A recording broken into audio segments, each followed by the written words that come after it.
Quel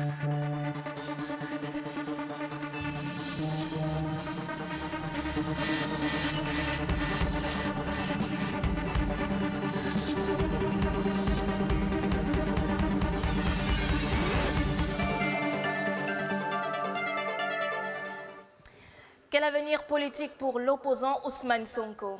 La question est sur toutes les lèvres depuis la condamnation avec sursis ce 8 mai du leader du PASTEF mettant en péril son éligibilité pour la présidentielle de 2024. Une situation en entraînant une autre. Des milliers de manifestants ont envahi les rues de Dakar ce samedi pour s'opposer à une nouvelle candidature du président Macky Sall. L'opposant Sonko est-il une réelle menace pour le chef de l'État sénégalais qui veut briguer un troisième mandat? Nous en parlons ce midi avec Bandakani, panafricaniste président du NMP. Toujours avec lui, nous évoquerons la 51e célébration 1972. Le 20 mai est dédié à cette fête qui commémore le 6 mai 1972, jour où les Camerounais des deux rives du Mungo décidaient par référendum la création d'un État unitaire. Aujourd'hui, cette unité semble menacée. Mesdames et messieurs, le Grand 7, c'est sur Dash News. Soyez les bienvenus.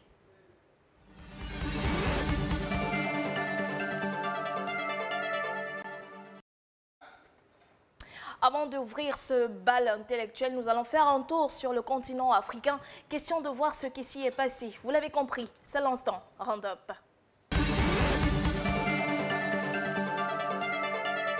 Bonjour et bienvenue à ce round-up de l'actualité de la semaine. Southwest Development Forum, le développement économique, priorité des élites de la région au Cameroun.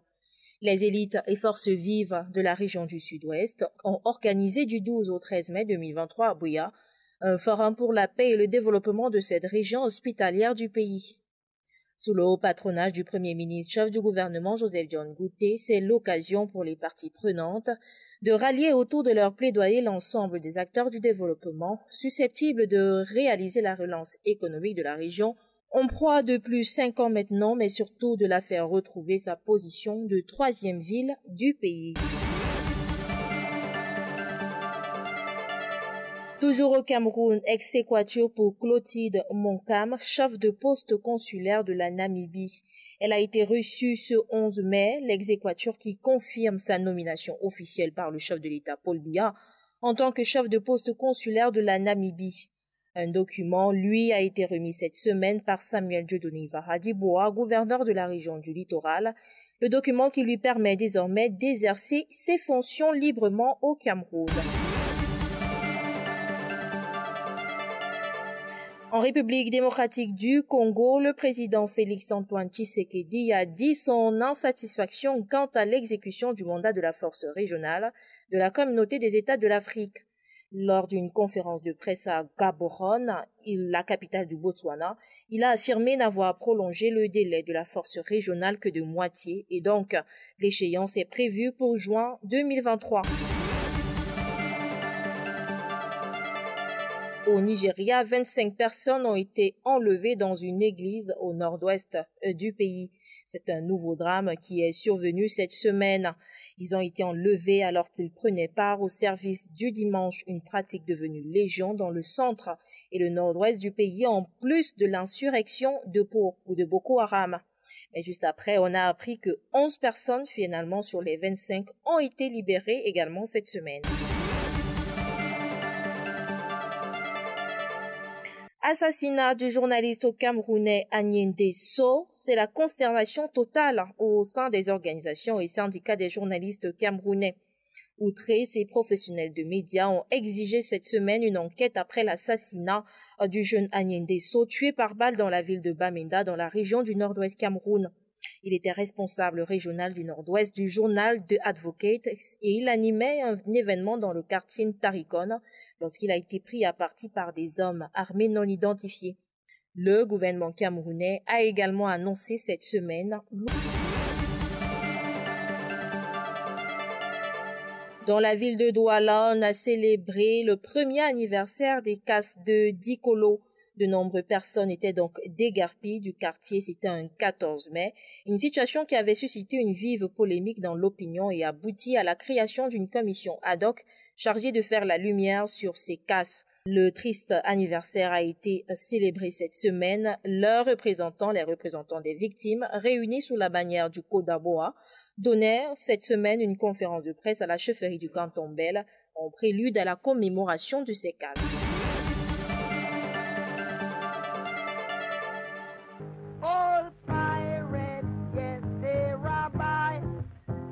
Et on a commémoré l'anniversaire de la mort de Bob Marley, de King of Reggae, vit éternellement à travers ses œuvres. Le 11 mai est une date inoubliable pour tous les amoureux de reggae. C'est une journée qui rappelle le décès de l'artiste jamaïcain Robert Nesta Marley, plus connu sous le nom de Bob Marley. Ses fans ont organisé cette semaine des concerts dans la ville de Douala et sur l'étendue du territoire camerounais. Bob Marley, décédé, rappelons-le, en 1981, terrassé par un cancer à l'âge de 36 ans. Et c'est ici que nous mettons un terme à ce round-up de l'actualité sur le continent africain. À bientôt.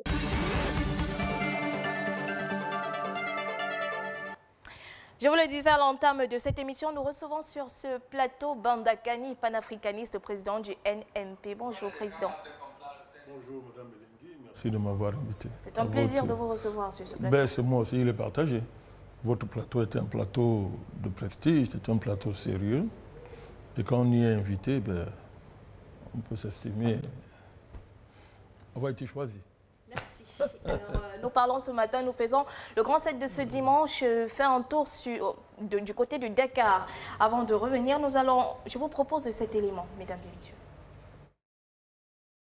En plus de cette condamnation à 6 mois de prison avec sursis pour diffamation et injure, le principal opposant au président Macky Sall devra payer une amende de 200 millions de francs CFA fixée par la Cour d'appel en guise de dommages et intérêts. L'opposant, qui lui-même n'a pas pris part au procès car étant dans la ville de Ziguinchor au sud du pays, localité dont il est maire, celui-ci risque avec cette peine l'inéligibilité pour la présidentielle prévue en février 2024. D'après le code électoral de cet État, si la condamnation est définitivement confirmée en cassation, il ne pourrait pas être inscrit sur les listes électorales et donc Ousmane Sonko serait exclu de la course. Pour rappel, le leader du PASTEF a dans une récente sortie lancé une campagne de désobéissance civique, appelant la société civile à boycotter la justice sénégalaise car d'après lui, elle est injuste. Pour l'heure, ses avocats, qui étaient absents au moment de la lecture du jugement, indiquent se concerter avant toute réaction. La partie civile, quant à elle, s'est dite satisfaite, même si elle exigeait des dommages et intérêts beaucoup plus lourds, à hauteur de 29 milliards de francs CFA.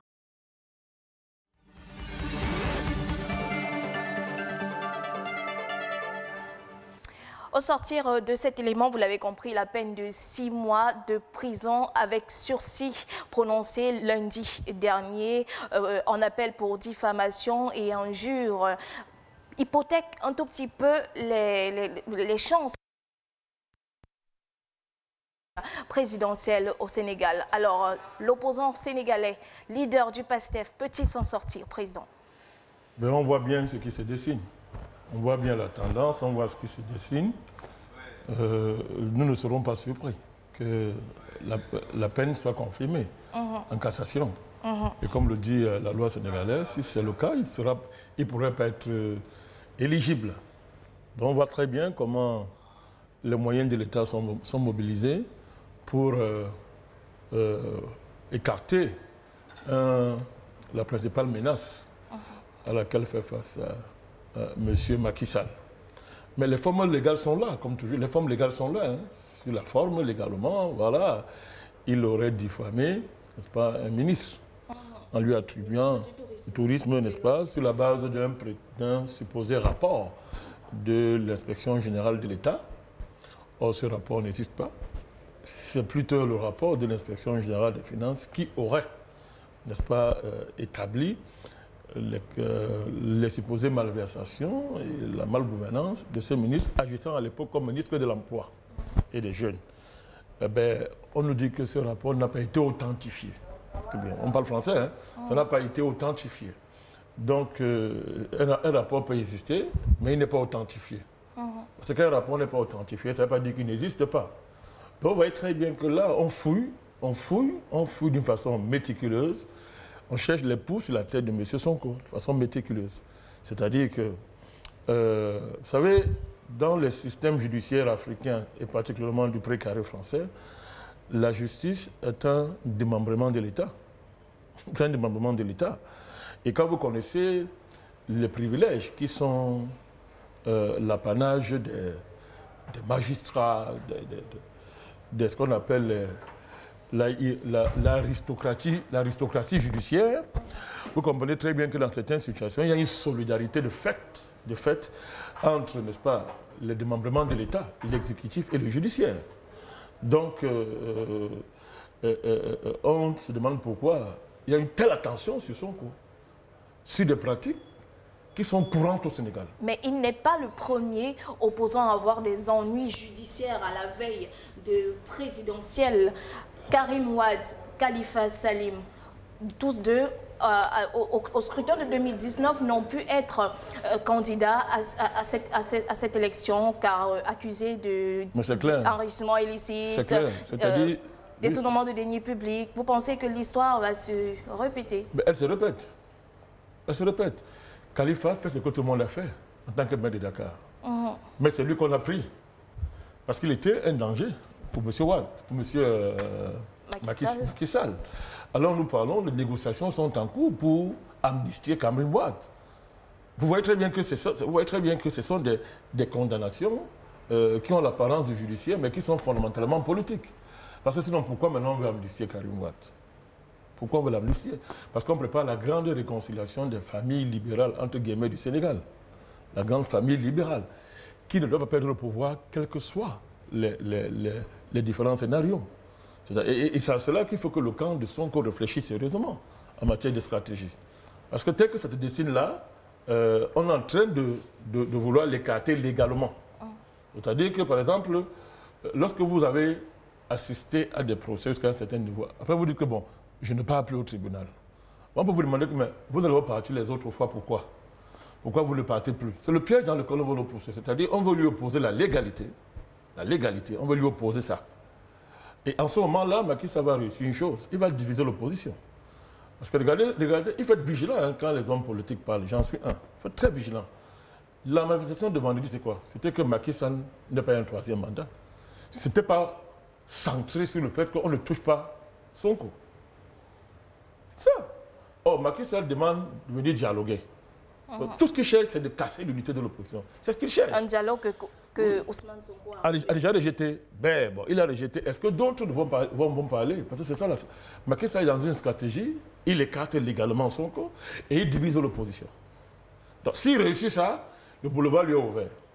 Maintenant, s'il ne réussit pas, il n'est pas exclu que Macky Sall ne se présente pas. Mais on vous sort un autre candidat du camp libéral. Dans ce cas, ben, les gens vont se contenter du fait que bon, Macky Sall n'est plus là, mais Sonko, on va pas brûler le pays quand même pour toi, reste tranquille. Les libéraux vont reconquérir le pouvoir, ils vont continuer et ça va faire 3 libéraux. Vous avez Wade, libéral, Macky Sall, libéral, un autre viendra. Donc, la politique demande beaucoup de... La politique est complexe et il faut beaucoup de savoir-faire, il faut être extrêmement prudent. Donc tout montre que là, l'appareil étatique est mobilisé contre Sonko. Mais pensez-vous que le régime de Dakar est frileux? Il est plus que frileux. Sonko est une menace sérieuse pour Macky Sall. Il n'y a pas de débat. Il contrôle les zones urbaines, en particulier Dakar. Mais on a l'impression... En matière de mobilisation. Mais on a l'impression, avec cette sortie récente de l'opposant qui appelait à une désobéissance civique, peut-on avoir en cette action un moyen pour l'opposant d'instrumentaliser la rue pour échapper à la justice? Ben, c'est le piège qu'on lui tend. Et moi, je pense qu'il est en train de tomber dedans, dans le piège. Parce que bon, vous demandez la désobéissance civique, que les Sénégalais boudent les tribunaux. Ben, est-ce qu'une pareille action, si on boude les tribunaux, ça empêche quoi? Ça empêche Macky Sall de faire ce qu'il veut faire. Vous voyez un peu, c'est-à-dire que On est là dans un scénario, c'est-à-dire que le pouvoir a joué. Observez bien, Macky Sall, Sonko mobilise une partie des Sénégalais. Pourquoi Macky Sall ne lui oppose pas politiquement ses partisans, mais il lui oppose plutôt l'État? Vous avez des scénarios comme au Venezuela. Vous avez vu, le président Maduro a mobilisé ses partisans dans les rues pour contrer Juan Guaido, le farfelu, la marionnette des Occidentaux. Ça a marché. Mais Macky Sall, lui, il oppose plutôt l'État. Et ce n'est pas gratuit.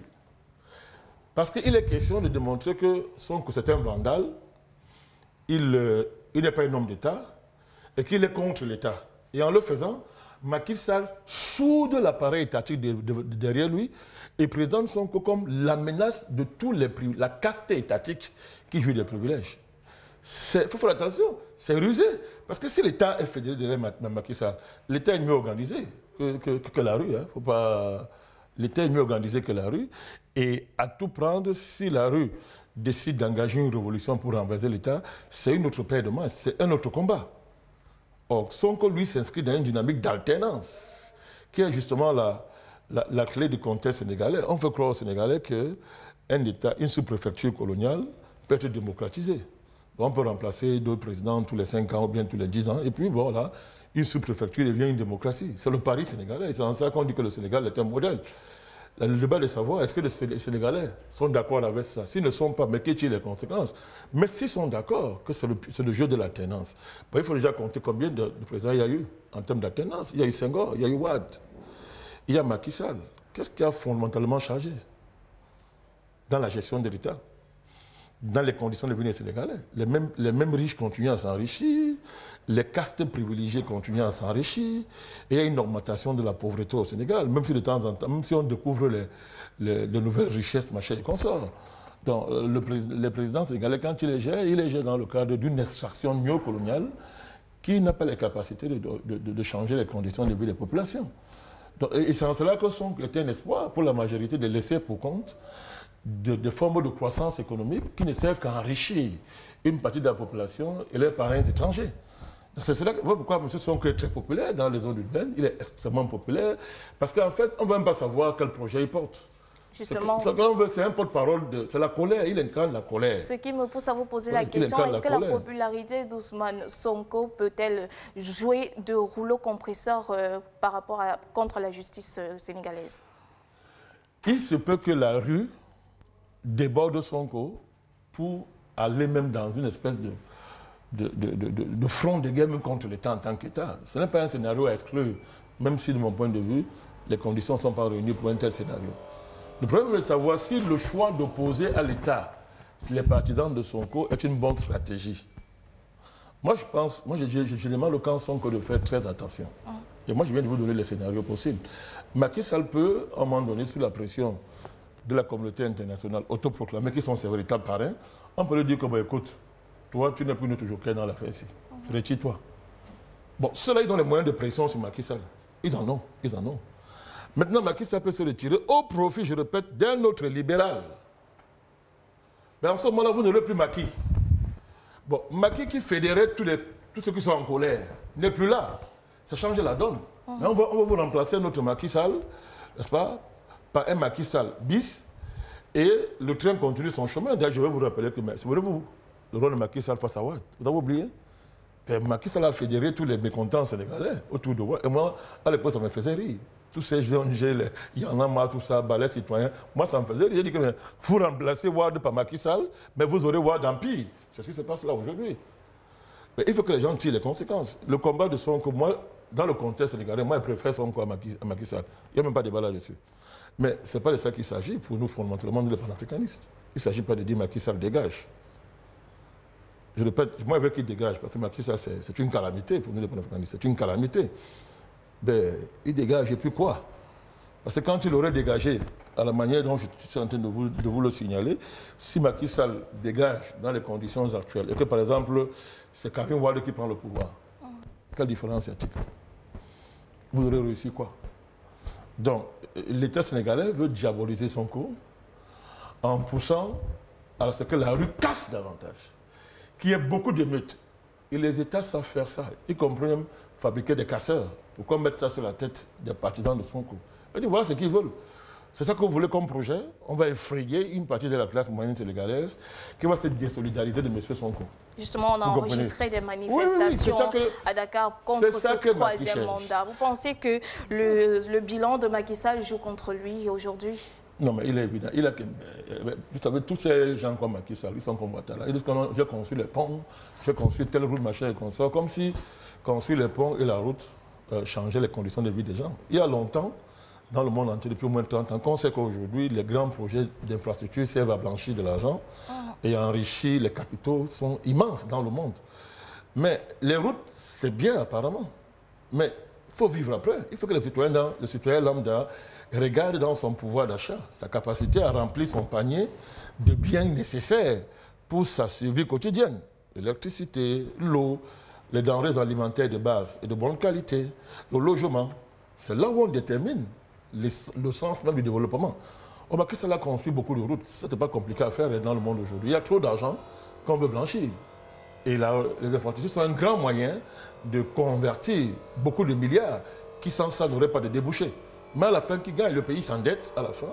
Et les populations ne rentabilisent même pas l'investissement. C'est pas mauvais de voir un pays avec pas mal d'infrastructures, Président. C'est pas ce que je suis en train de dire. Il faut des infrastructures. Mais si après les affamés sont sur les infrastructures, ça sert à quoi? Ça ne sert à rien. Le bas, il est là. Il faut savoir dans quel cadre on place les infrastructures qu'on est en train de construire. L'infrastructure, c'est la base. Mais le projet doit être que les populations, leurs conditions de vie changent. Et que le pays lui-même soit moins dépendant de l'extérieur. Quand les infrastructures aggravent la dette, aboutissent à un surendettement, vous n'avez plus de pays, parce qu'à tout moment, on peut ramasser votre aéroport, on peut prendre telle route confisquée, après on va tout privatiser dans le cadre des ajustements structurels. Et les populations vont s'appauvrir davantage, mais le pays va sortir avec un lourd de dettes. C'est ça Ouattara en Côte d'Ivoire. Macky Sall est dans ça. Il est dans ça, donc c'est ce qu'il va présenter. Mais quand vous voyez les masses humaines qui sortent derrière son cou, ces masses humaines s'en fichent des infrastructures. Ce sont des gens qui ont faim, qui n'ont pas de perspective d'emploi, Mme Belengui. Ce sont des personnes qui n'ont pas d'avenir. Ce sont ces masses-là qui sont derrière son cou. Donc, et Macky Sall n'est pas capable de répondre à leurs aspirations. C'est un libéral. Il ne peut pas. Parce qu'en dehors des infrastructures, qu'est-ce qu'il a offert aux Sénégalais? Rien. Macky Sall ne peut pas faire rêver les jeunes. Il ne peut pas. Parce que c'est un libéral. Les libéraux sont là pour enrichir les milieux financiers. Ils sont là pour que la dette continue à prospérer. Mais entre-temps, regardez, parce qu'on accuse Sonko de diffamation, mais Macky Sall est l'un des présidents les plus corrompus de l'histoire du Sénégal. Lui et sa famille. Corrompu. Vous avez l'exemple de ce scandale. Il y a un ancien ministre, là que j'ai oublié, des mines, qui avait démissionné parce que c'est la question du pétrole. Sur 5 offres largement favorables au Sénégal, Macky Sall a préféré l'offre la moins disante, totale. Le monsieur a démissionné, il dit que mais je ne peux pas continuer à travailler dans de telle façon. J'ai oublié son nom, c'est un jeune ministre là. Il est là au Sénégal. Ce n'est pas le seul cas. Dans les contrats, tous les contrats qui sont signés, machin et consort, tous ces contrats qui sont signés par Macky Sall, le but qui est visé par Macky Sall est simple, c'est d'abord faire plaisir à ses partenaires, à ses parrains internationaux, n'est-ce pas? Et entre-temps, construire des infrastructures, et lui et sa famille s'enrichissent. La famille Macky Sall, depuis qu'il est au pouvoir, n'a jamais été aussi riche. Sa femme, ses frères. Mais tout ça ne peut pas être l'objet d'un procès. Parce que le parquet sénégalais, c'est quoi? Comme dans notre pays, le parquet, c'est quoi? Mais le parquet, c'est quoi? C'est organisé de manière que on peut faire des exactions, on peut s'amuser avec l'argent public, mais qui déclenche les procédures. Qui déclenche, quand on prenait l'affaire Sonko, vous regardez, le code pénal au Sénégal sanctionne lourdement tout citoyen qui diffame un membre du gouvernement. Ça va de 6 mois à près de 2 ans d'emprisonnement ferme. Vous avez une amende qui va de 200 000 à 1,5 million. On dit diffamer. Bon, maintenant, regardez. On dit vous avez diffamé un ministre. Ce n'est pas dire que vous avez menti. Hein. C'est que vous n'avez pas la preuve. Mais qui peut accéder aux preuves dans un pays si ce n'est pas les instances spécialisées qui ont la technique de traquer la preuve? Vous pouvez avoir des preuves qu'un ministre a détourné de l'argent en regardant simplement son train de vie quand il était avant et qu'il devient ministre. Vous comparez. Vous regardez ce qu'il est censé gagner comme salaire, y compris même les primes. Vous voyez son patrimoine. Vous pouvez vous dire qu'il y a un problème. Mais vous n'avez pas de moyens techniques spécialisés d'aller chercher les preuves. Mais celui qui a ces moyens, c'est l'État. Et or, l'inspection générale de l'État, C'est Macky Sall, ça dépend de la présidence. Toutes ces structures spécialisées dépendent de la présidence. Donc tant que vous menacez par le président, il ne déclenche pas la procédure. Vous voyez un peu. Donc je dis que c'est valable dans tous les pays du précaré français. Le système judiciaire qu'on a importé ici, il est un système judiciaire conforme à ce qu'on appelle la monarchie républicaine. C'est-à-dire qu'on peut faire n'importe quoi, mais ne menacez pas le monarque. Ne menacez pas le chef de l'État. Si vous le menacez bien, il déclenche une procédure contre vous. C'est en cela que nous on soutient Sonko. C'est en cela qu'on soutient contre France et Malais. Au point de remettre en cause d'une certaine manière la légalité. Moi, je respecte la légalité. Moi, je ne sais pas pourquoi on piétine la légalité, aussi imparfaite qu'elle soit. Mais quand on franchit des lignes rouges, quand les gens exagèrent, quand ce n'est plus l'intérêt du pays qui est en jeu dans l'action du président, moi, je soutiens, n'est-ce pas, ceux, n'est-ce pas, qui, à un moment donné, pour défendre la légalité et l'esprit de la légalité, basculent dans des formes d'informalité politique. Moi, je peux comprendre ça. C'est le cas de Sonko, moi je lui apporte mon soutien. Alors, mais c'est cela dit, vous voyez, dans d'autres pays africains, lorsque des opposants, par exemple, vont chercher le soutien extérieur, vous allez m'excuser, notre studio est très particulier aujourd'hui, oui. Ça arrive. Désolé, président. Non, ça arrive. Ça fait partie du combat aussi. C'est-à-dire que quand des gens vont chercher le soutien extérieur pour renverser un pays, c'est autre chose. Ils n'ont pas d'autre soutien. Mais dans le contexte sénégalais aujourd'hui, il faut que Macky Sall joue le jeu jusqu'au bout. Si on dit qu'on est en démocratie, on joue le jeu. Si on dit qu'on est la vitrine démocratique de l'Afrique, mais il faut qu'on joue le jeu. Mais on voit très bien que ça a des limites. Ça fait rire le monde, ce qui se passe au Sénégal. Ça fait rire tout le monde. Oh là là, la vitrine de la démocratie. Et écoutez, ce sont les mêmes gens qui tournent là, les mêmes frères de la franc-maçonnerie, les copains coquins, les coquins, n'est-ce pas, de telles loges, machin. Ils tournent là, et tout ça est parrainé par la France, et on dit que voilà la démocratie. Sonko fait bouger les lignes. Il fait bouger les lignes. Il faut qu'il nous montre un projet.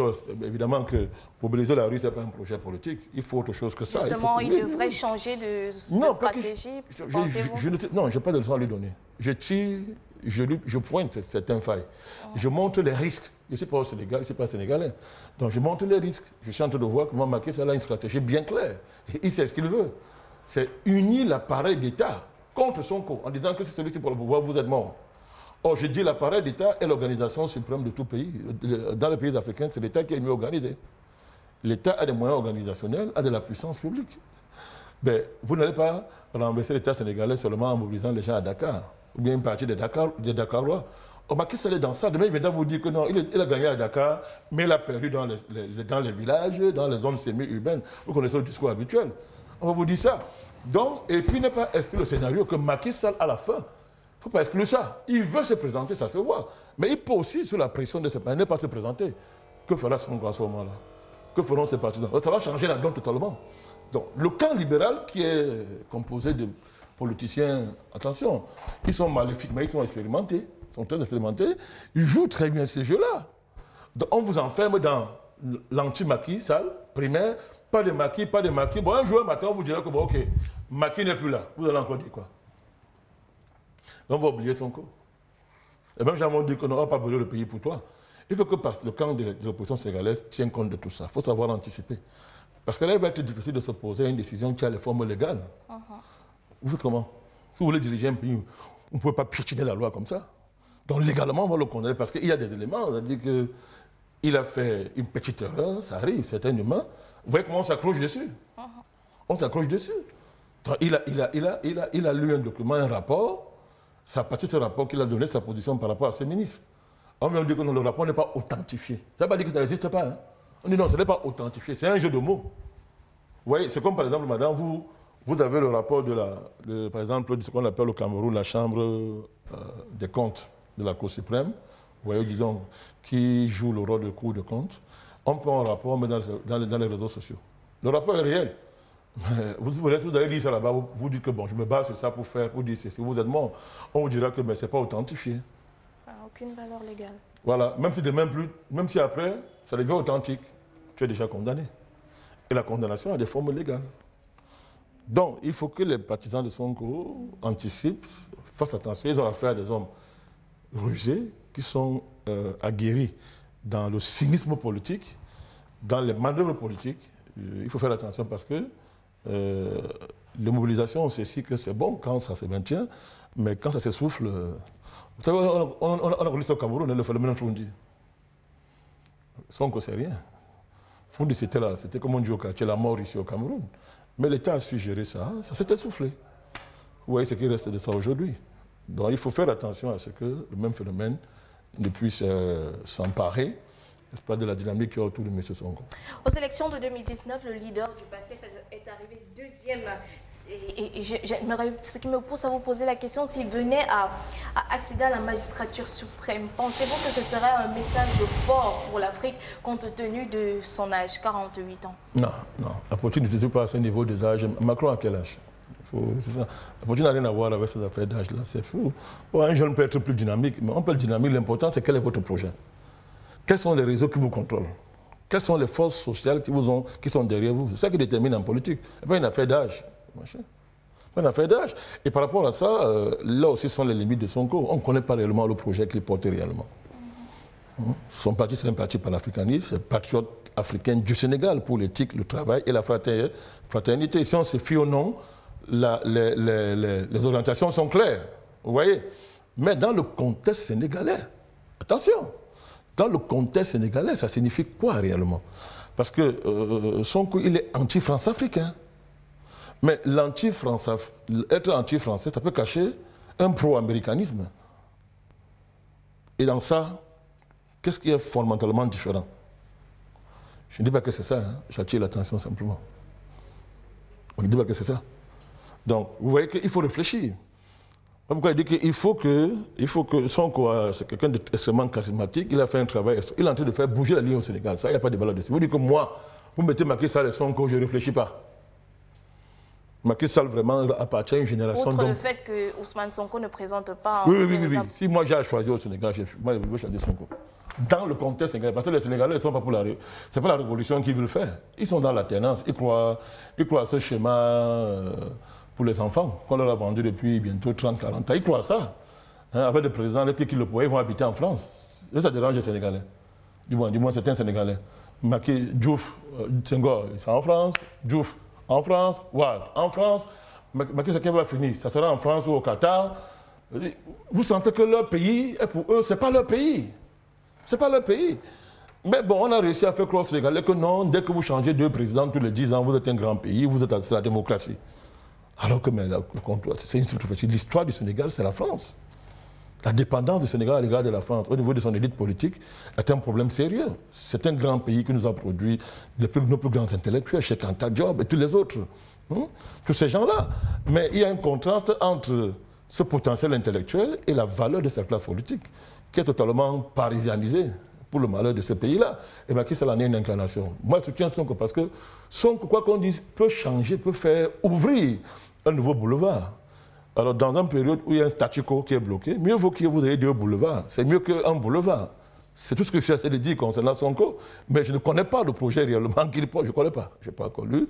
Je ne connais pas le projet qu'il porte. Et puis, il faut faire attention. L'anti-francisme primaire peut cacher un pro-américanisme. Or, les Américains sont les plus grands sauvages que ce monde ait connu. Ils sont tellement violents.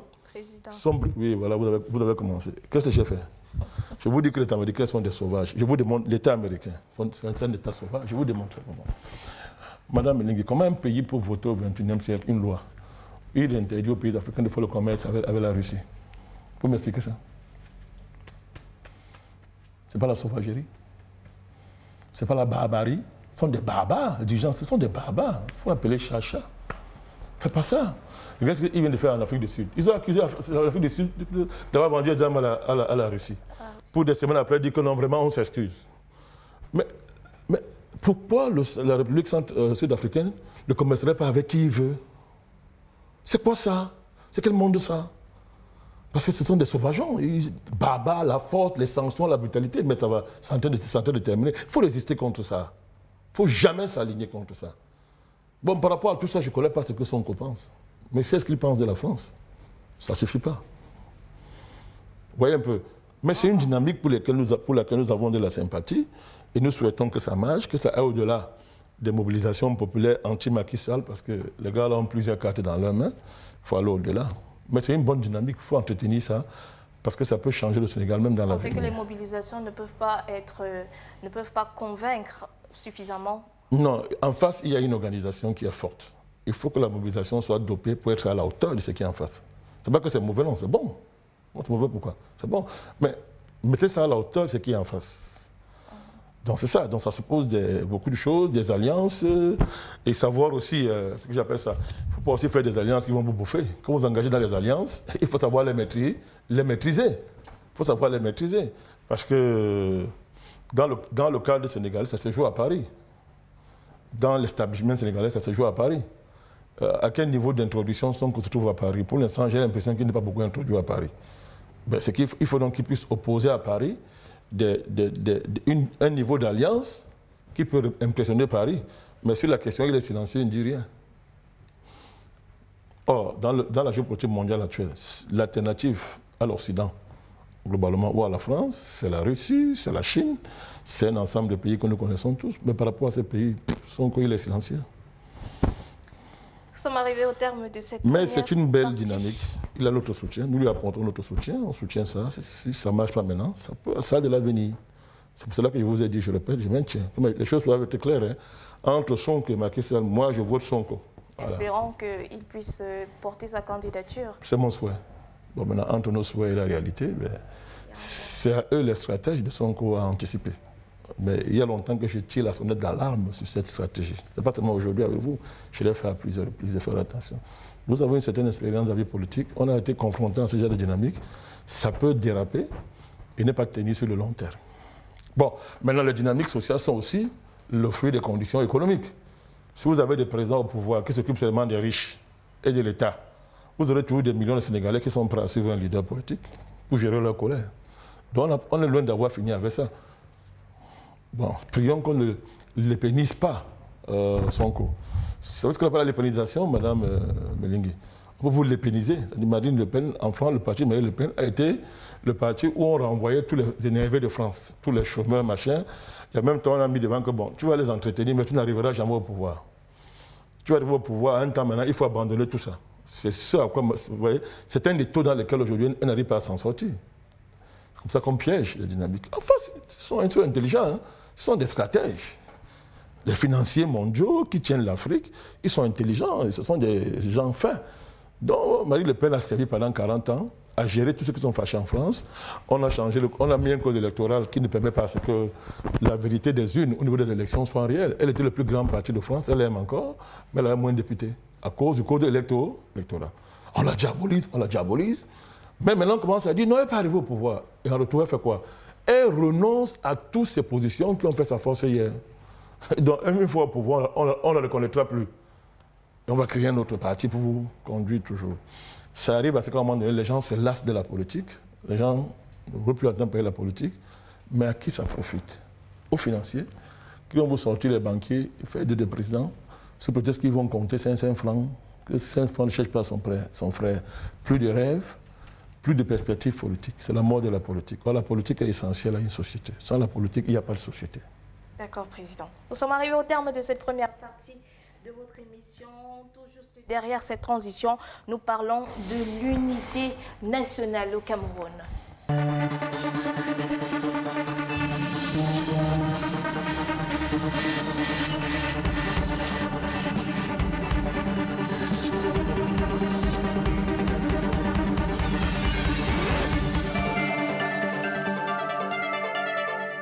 Forces de défense et peuple camerounais en symbiose pour la sauvegarde de la paix et de l'unité nationale, socle d'un Cameroun fort et prospère. Voilà le thème. Arrêté pour cette 51e célébration de la fête de l'unité au Cameroun. Président, que vous inspire-t-il? C'est un défi permanent. On n'a jamais cessé de se battre pour la conserver. C'est un idéal important, c'est un idéal nécessaire. Maintenant, est-ce que nos comportements, que ce soit au niveau micro comme au niveau macro, sont à la hauteur de ce rêve-là, de cet idéal qui est pourtant nécessaire? C'est notre débat. L'État, jusqu'à présent, a fait beaucoup d'efforts, mais ces efforts-là sont plombés par le fait que l'État lui-même est le premier ennemi de l'unité nationale, d'abord à cause de son rapport à l'argent public, n'est-ce pas, aux ressources publiques. Pour l'État camerounais, quand les fonctionnaires mangent, tous les Camerounais ont mangé. Donc, quand les ministres sont milliardaires, tous les Camerounais sont milliardaires. Donc, parce qu'on va dire, s'ils sont milliardaires, ils vont partager. Et ça peut arriver dans les mains des pauvres aussi. C'est la théorie du ruissellement. Mais on voit que ça ne marche pas, ça ne marche pas. Et c'est une menace à l'unité nationale. Parce que vous savez, de manière fondamentale, c'est une loi économique. Quand une société est arriérée économiquement, quand vos forces productives sont bloquées, c'est le cas des pays africains, par la division internationale du travail, vous avez la pauvreté enferme les gens dans les réflexes tribaux. Ils s'attachent plus aux appartenances biologiques, basées sur le sang et l'ethnie. Pourquoi? Parce que le développement économique n'est pas passé par là. Il n'y a pas eu un changement, il n'y a pas eu un avènement fort et dense des villes. Vous savez que la ville est un élément détribalisateur important. La ville. Alors, nous, on n'a que des villes coloniales chez nous. Il n'y a pas, la ville en Afrique n'est pas la conséquence directe, du moins depuis l'esclavage, n'est pas la conséquence directe d'une évolution économique qui est essentielle dans la détribalisation, dans le dépassement ethnique. Donc l'autre pays fait face à ça. Bon, du coup, à un moment donné, les gens préfèrent leur village à la République. Les gens préfèrent le village à la Camerounité. Pourtant, le Cameroun s'est constitué depuis des siècles, depuis l'esclavage. Les Camerounais ont dépassé, ont dû faire face à l'esclavage qui ne choisissait pas les ethnies. J'espère que vous le savez. Les Camerounais ont donc dû, les tribunaux appris à faire Cameroun pour affronter déjà l'esclavage. Deuxièmement, pour affronter la colonisation allemande. On a appris à faire Cameroun. Et l'UPC viendra amener ce mouvement à son paroxysme. Donc la nation camerounaise n'est pas une fiction, Mme Belingui. Elle existe. Historiquement, elle existe. Je voudrais laisser de côté les avancées anthropologiques et sociologiques, les mariages mixtes, le brassage. Malgré la pauvreté, le rythme des brassages au Cameroun est impressionnant. Donc, mais c'est une élite politique, économique, sociale et même culturelle qui est incapable, n'est-ce pas, de convertir cette dynamique factuelle en une réalité, j'allais dire, vécue comme valeur à partager. Et l'État à l'intérieur a une très grosse responsabilité. Parce que les champions, ceux qui agissent le tribalisme sont pour la plupart des hauts fonctionnaires, des hommes politiques de l'État camerounais, qui sont en première ligne quand ils ne sont pas derrière. La question de retourner chez vous, ça vient à faveur de quoi? Ça a commencé dès qu'on a arrêté M. Amogo Belinga. Il faut être honnête. C'est vrai, M. Kamto est venu, a commencé à mettre le feu sur le truc, avec son histoire de boulot au Conseil constitutionnel. Mais Kamto n'est pas l'inventeur du tribalisme, entre guillemets, qui est instrumentalisé par l'État pour masquer cet art. Au regard des velléités tribalistes, d'une part, et de la crise anglophone, d'autre part, peut-on encore nourrir l'espoir de voir un Cameroun véritablement uni? Oui, le Cameroun est uni. Le Cameroun est uni, je viens de vous dire. Il est uni par l'histoire, il est uni par la sociologie et l'anthropologie. J'ai parlé des brassages ethniques, tous ces mouvements-là. Il est uni parce que, quoi qu'on dise, l'avenir des personnes est dans son village. C'est-à-dire que votre avenir n'est pas dans votre village, Mme Belingui. L'avenir de la majorité des Camerounais, ce n'est pas dans leur village. Vous comprenez? Ce n'est pas dans leur village. Mais à chaque fois qu'on a des pareils scénarios, premier quoi, c'est que le discours là, il s'aggrave et il émerge quand? Soyez vigilants. Chaque fois qu'on négocie un tournant, ce discours-là émerge. En 1990, on négociait un tournant complexe. L'État a consacré dans la Constitution les notions d'allogène, d'autochtone, de minorité. Bon, dès que vous avez consacré de tels termes dans votre Constitution, vous légitimez le débat des minorités qui dévie sur le débat sur le tribalisme, alors que la minorité, ce n'est pas forcément le tribalisme, ce n'est pas la tribu. Vous comprenez cette affaire? Mais ça, vous dérivez dans ça. Alors maintenant qu'on est dans quel tournant? Vous avez au pouvoir une élite qui s'est abîmée dans la corruption, dans les assassinats, la violence, qui est discréditée de manière fondamentale. Mais vous n'êtes pas en train de voir qu'elle gagne cette élite-là à divertir les gens pour qu'on ne fasse plus les enquêtes sur la corruption, pour qu'on n'arrête pas les hauts fonctionnaires qui ont volé l'argent de la canne, qui ont pillé les grands chantiers, n'est-ce pas, qui ont assassiné Zogo et consorts. Et il y a un excellent discours qui va les protéger. C'est la menace tribale, c'est l'ethnofascisme d'un groupe qui menace d'autres groupes. Dès que ça arrive, vous avez l'unité qui est mécaniquement réalisé l'unité entre les pauvres de la tribu et les riches de la tribu. Je vais aller plus loin. Il y a des gens qui vous disent que les Bétis ont pillé le Cameroun. Vous avez entendu ça plusieurs fois, non? Que les Bétis ont pillé le Cameroun. Mais quand on voit dans votre région, c'est l'un des plus pauvres du Cameroun. Quel est ce pillage qui ne vous profite pas? Deuxième argument. Prenez un milliardaire Bamileke. Prenez un pauvre Béti qui s'hasarde à dire qu'il est amoureux de la fille du milliardaire et qu'il est pour rival le fils de Motazé. Il va se passer quoi? Le milliardaire Bamileke va préférer le fils de Motazé. Il va chasser le Bamileke pauvre. Du coup, tu es malade, qui te dit tu dois bien regarder. Il faut qu'on soit sérieux. Les pauvres de toutes les ethnies partagent les mêmes problèmes, si vous voulez qu'on parle en termes ethniques. C'est la pauvreté qui est l'ethnie majoritaire de ce pays. La pauvreté, les pauvres. Qu'ils soient Bamileke, qu'ils soient nordistes, qui dit. Mais est-ce que la pauvreté choisit quelqu'un parce que tu es de telle ethnie? Mais les riches, là, ils viennent de toutes les ethnies du Cameroun. Et ils ont fait bloc dans ce qu'on appelle une classe sociale, Mme Melingui. Une classe sociale, une classe historique qui est au pouvoir. Ils sont intelligents, ils sont malins. Il faut qu'ils vous divisent parce que vous êtes plus nombreux qu'eux. Parce qu'ils sont combien? Le Cameroun, c'est combien de fonctionnaires? C'est autour de 200 000. 200 000 aussi, à peu près.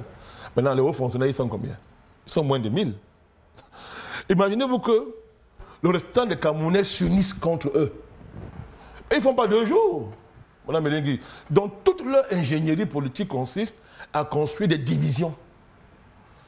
Reprenant ici ce que leurs maîtres coloniaux les a appris, avec qui ils partagent l'appartenance au secteur Rose-Croix, franc-maçon, toutes ces histoires-là, n'est-ce pas, qui permettent de sélectionner l'élite politique dans le pays. Est-ce que quand tu vas devenir franc-maçon, on te demande si tu es Bamileke ou Béti? Quand tu vas aller entrer dans la Rose-Croix, on ne te pose pas telle question. Maintenant, quand tu vas au niveau supérieur, il faut sélectionner les grands qui vont diriger le pays. La tribu, ça disparaît. Ce qui est important, c'est ta capacité à être un bon gars de la loge. Quand tu fais les bonnes choses que la loge réclame, on va te mettre en avant. Donc il faut vraiment que les gens arrêtent. Ça fait honte de voir les gens s'insulter dans les réseaux sociaux pour des bêtises comme ça. Ça fait honte. Vous niez l'histoire de l'Afrique. Cheikh Anta Diop et les autres savants africains ont démonté l'unité culturelle de l'Afrique. Madame, ça va bientôt faire plus de 30 ans que ça a été fait. Plus de 40 ans. L'histoire de l'Afrique, ce n'est pas l'histoire d'une ethnie, madame. Ce n'est pas l'histoire des ethnies, c'est l'histoire des empires, des États-nations, l'Égypte antique et les autres. La Nubie, tout ça, toute notre histoire, le Congo, les royaumes. Madame, quoiqu'un royaume, c'est une tribu. Les empires ne sont pas des tribus. Nous avons réglé ces affaires depuis très longtemps. Mais c'est une élite lando-colonna. Lando-colonna, ce sont les gens qui sont fabriqués par le colon. Dans les loges, dans les niveaux supérieurs de loges. Je ne dis pas que tous ceux qui sont francs-maçons, les occidentaux sont des mauvais. Non, non, attention. Mais les strates supérieures de ces organisations, on sait ce qu'ils nous produisent depuis des années en Afrique. Donc l'Ando-Colonna, la France en partant, a fabriqué une élite qui a pour fonction d'empêcher le Cameroun de prospérer, de jouir de toutes ses richesses. Et de laisser la France, les Occidentaux, prendre la grande partie pendant qu'ils s'enrichissent. Et quand ils sont riches, ils gardent l'argent où? Dans leur ethnie. Bon, ils gardent souvent dans la maison au village qu'ils ont construit. Quand ça pourrit, ils jettent ça dans la rue. Vous avez vu les sacs d'argent? Vous avez vu les gens qui pensent, au lieu de partager ça à leur frère du village, ils préfèrent jeter à la poubelle. Vous avez vu les sacs, non? Vous avez vu les sacs, tout le monde a vu. Et quand c'est sérieux, leur argent, c'est à l'extérieur qu'ils la gardent, Mme Melingui. Ce n'est pas dans le village qu'on garde l'argent. Ce n'est pas dans le village qu'on envoie l'enfant fréquenter, quand il faut avoir les diplômes. Parce que si on croit au village, on n'envoie pas les enfants à Harvard, aux États-Unis, ou en Angleterre, puisque le village a tout, on aime trop le village. Et restons dans le village où on dit que nos enfants, mais vous voyez que leurs enfants fréquentent où? Leur argent est gardé où? Je suis sur le thème. Hein. Parce qu'il faut déconstruire cette saleté pour démontrer aux gens que c'est du n'importe quoi. Je vous dis qu'ils sont là pour nous diviser. Chaque jour qui passe, ils raisonnent dans leur cercle. Comment diviser les Camerounais? Parce que si on est unis, si on est Camerounais face à eux, ils sont combien? Ils ne tiennent pas 2 jours. Donc la technologie politique consiste à nous diviser tous les jours en groupes tribaux prêts à s'affronter. Et l'État maintenant vient dire que vous voyez, il ne faut pas regarder l'argent qu'on a volé. Ne regardez pas ce qu'on fait. Mais regardez que si on n'est pas là, il y a génocide. Oubliez le reste. Alors, on peut donc faire ce qu'on veut du pays, on peut voler, on peut passer 40 ans à un poste, on ne fout rien, tout ça est consort, 40 ans à tel poste ministériel, 30 ans ici, les gens ne font rien, et puis ça continue comme ça. Est-ce que c'est ce qui justifie cette menace qui plane sur l'unité nationale? Mais j'essaie de vous expliquer la menace, c'est ça la menace. La menace, c'est la volonté d'une élite qui a historiquement échoué de perdre ses privilèges. C'est ça la menace. Et qu'est-ce qu'elle fait? Elle fabrique de faux intellectuels qui vous balancent des bêtises, qui désignent un groupe comme étant l'ennemi. Un groupe tribal, ça fait rire. Allez, prenez les Bamileke. Vous voyez que les riches Bamileke ne menacent pas le peuple Bamileke? Vous êtes sérieux? Il y avait un milliardaire qui avait même arraché même les terres sacrées de son village. Il a acheté ça. Chez les Bandjoun. C'est connu. Bon, il n'est plus la paix à son âme. On sait de qui je parle. Les riches Bamileke sont dans des processus pour arracher les terres à l'ouest. Imaginez. Ils chassent même les chefs. Quand un chef s'oppose à cette dynamique-là, on le chasse. Vous connaissez l'histoire du chef Bangam? Je vous donne un exemple concret. Hein. Le chef Bangam, un jeune chef Bangam, il est là. Les Ngalou Djemessi et consorts sont en train de le chasser parce qu'ils ont un projet d'acheter des terres dans plusieurs villages. Donc il faut donc placer les chefs qui les arrangent. On désorganise la lignée, les lignées authentiques, on met les faux chefs. Mais qui connaît ça? On dit que non, nous, des Bamileke, ça veut dire quoi? Est-ce que dans les lignes, il n'y a pas les clivages de classe, il n'y a pas les différences, il n'y a pas les hiérarchies sociales? Il y en a, madame. Il y en a. Il y en a. Vous allez chez les Sawa. Qu'est-ce que le plus grand vendeur de terrain? Ce sont certains chefs Sawa qui vendent les terrains. Violant la tradition Sawa. Hein? Monsieur Sapa Priso. Il y a plus grand arracheur de terres au Sawa que Sapa Priso. Et après lui, les élites Sawa sont en train de continuer à faire la même chose. Ils arrachent les terres Sawa, on ne parle pas. On ne dit rien. Moi-même, vous descrivez les guerres Tuba. Vous allez chez les Ekans, vous se parlez, je donne leur terme. Allez chez les Ekans. Les élites sont en train d'arracher les terres dans les villages. Les élites Ekans. On vous vend les fumées, on vend des crans de fumée, oh tel machin, que les gens rentrent chez eux. C'est n'importe quoi. On est incapable d'affronter les vrais défis. Le monde est en train de changer, la géopolitique mondiale change, le monde évolue. On est incapable en tant qu'élite d'affronter les défis, mais c'est très facile de se retourner vers le frère qui est là. Comme il n'est pas français, comme il n'est pas de la mission catholique, il n'est pas ceci, c'est facile de l'affronter. Quand on parle de terres, madame, les groupes religieux là, tous les terres qu'ils ont pris là, ils ont acheté. L'ambassade de France, là, le terrain qu'elle a à Yaoundé, là, elle a acheté ça à qui? Les États-Unis qui ont la plus grande ambassade américaine, c'est au Cameroun, après l'Irak. Les terrains là sont les terrains de qui? Mais vous ne parlez pas de ça. Vous avez peur des Américains, vous avez peur des Français, vous avez peur de la hiérarchie catholique. C'est très facile de désigner les frères qui sont à côté pour créer le génocide. Et à qui profite le génocide à la fin? C'est à ceux qui sont riches, qui ont mis le système en place, ils reviendront sur une autre forme pour 50 ans. On n'est pas des enfants, il faut arrêter ça. C'est une pure distraction. Voilà. Donc l'unité nationale, on est pour ça. C'est pour ça qu'il faut dire la vérité. Le Cameroun a été, on l'a bien compris, vous êtes pour l'unité nationale, bien mais j'aimerais bien vous poser la question. Le Cameroun a été une république fédérale. Peut-il le redevenir? Pour faire quoi? On rentre en arrière. Moi, je ne suis pas fédéraliste. Les fédéralistes camerounais me font rire. Les gens parlent des États-Unis et du Canada. Ils me font rire. Ce n'est pas le fédéralisme qui a fait la force du Canada, c'est la puissance économique. C'est la puissance économique qui fait ces pays-là. Les gens veulent bâtir des fédéralismes tropicaux basés sur la guerre contre d'autres ethnies, alors qu'on n'a pas d'économie. Que pensez-vous du fédéralisme communautaire prôné par une certaine opposition? Je ne comprends pas les choses comme ça. Je n'ai pas le temps à perdre sur des bêtises comme ça. Vous comprenez? Je suis en train de vous lisez l'histoire du Cameroun et de l'Afrique. Le fédéralisme néocolonial, c'est une honte. Les défis qu'on a maintenant là, c'est libérer nos espaces de la domination étrangère. Je vous dis une chose, vous serez surpris. À Brazzaville, De Gaulle, il a proposé le fédéralisme. Hein? Non, je vous le dis. Il y a la conférence de 1944 à Brazzaville. Il a proposé une grande fédération franco-africaine dans laquelle la France serait le centre et d'autres pays africains, colonies françaises, seront des États fédérés. Le document existe, Mme Melengui. C'est ce que les gens veulent reproduire. Un fédéralisme colonial, ethnique, qui n'a pas de sens, qui ne vaut rien. Mais l'Éthiopie a expérimenté ça, madame. L'Éthiopie en crise aujourd'hui, c'est quoi? C'est que là-bas, l'Éthiopie, on a fait un fédéralisme justement ethnique, en oubliant les vrais défis du pays. Voilà, ça aujourd'hui, ça va de crise en crise, hein. D'impasse en espace, de guerre en guerre. Et qui est derrière? Washington. On tire les ficelles. Donc les gens refusent de poser le problème. Je vous dis que l'UPC, avant l'UPC, les patriotes camerounais face à l'Allemagne, pendant l'esclavage, ont unifié le Cameroun. ce processus d'unification est constitué par notre histoire. En face de l'esclavage, on était déjà unis. Parce que l'esclavagisme ne choisissait pas les ethnies. Face aux colons allemands, face aux colons franco-anglais, les colons franco-anglais, on s'est battu. Ce pays-ci est une nation constituée.